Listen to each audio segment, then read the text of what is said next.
નમસ્કાર દર્શક મિત્રો, આપ નિહાળી રહ્યા છો N24 ગુજરાતી। તો નજર કરીશું આજના મહત્વના સમાચાર પર। રાજપીપળામાં પાણી માટે આક્રોશ, વોર્ડ નંબર 5ની મહિલાઓનો પાલિકા કચેરીએ હલ્લાબોલ।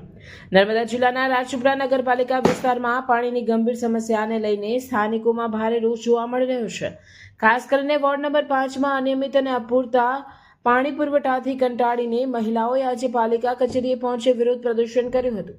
રાજપીપળાના બાવાગો ટેકરી વિસ્તારમાં છેલ્લા કેટલાક સમયથી પાણી અનિયમિત રીતે છોડવામાં આવે છે। સ્થાનિકોના કહેવા મુજબ પાણી ગંદુ આવતું હોય છે અને તેમાં કબૂતરના પીંછા જેવી અશુદ્ધિઓ પણ જોવા મળે છે। ઉપરાંત પાણીનું દબાણ પણ ઓછું હોવાથી રોજિંદી જરૂરિયાતો પૂરી કરવામાં લોકોને ભારે મુશ્કેલીનો સામનો કરવો પડી રહ્યો છે। સ્થાનિક મહિલાઓએ ચેતવણી આપી છે કે જો ટૂંક સમયમાં પાણીની સમસ્યાનું નિરાકરણ નહીં આવે તો બાવાગો ટેકરી વિસ્તારના લોકો દ્વારા મુખ્ય અધિકારીને આવેદનપત્ર પાઠવી વધુ ઉગ્ર આંદોलन हाथ धरवामा आवशे। तो उसमें क्या निकल रहा है पानी में? सर, पानी के अंदर हमारे जंतु निकल रहे हैं, फिर अपने कबूतरों के पीछे ऐसे सब निकल रहे हैं, बहुत गंदगी आ रही है।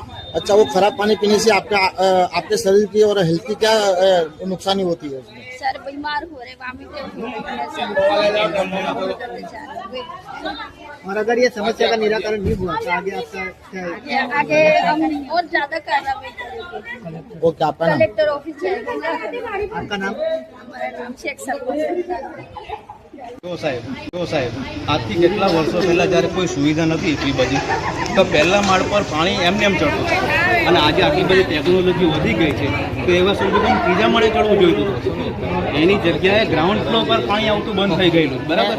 હવે મોદી સાહેબના આવ્યા પછી ગામે ગામ જો આટલો બધો વિકાસ થયેલો છે, સાંભળો મારી વાત, ઘરોમાં બધા બે કનેક્શન એવા બધા સાંભળો તો ખરા, આજે કેટલો બધો વિકાસ કર્યો છે। જગ્યાએથી તમારે મોટર લઈ લે એવું નહીં, વાત તો પાણીની સાંભળો। સમસ્યા તો બધામાં છે। પેલું બી ખાડો છે ને 2 મહિના લઈને ખોદી રાખ્યો છે એટલે અમે કેટલા સમાચારમાં સોશિયલ મીડિયા આપીને પૂરા મળ્યા જાણે કે હજુ બી એક ખાડો જો આ લોકોના ફળિયામાં માણસ જાય છે।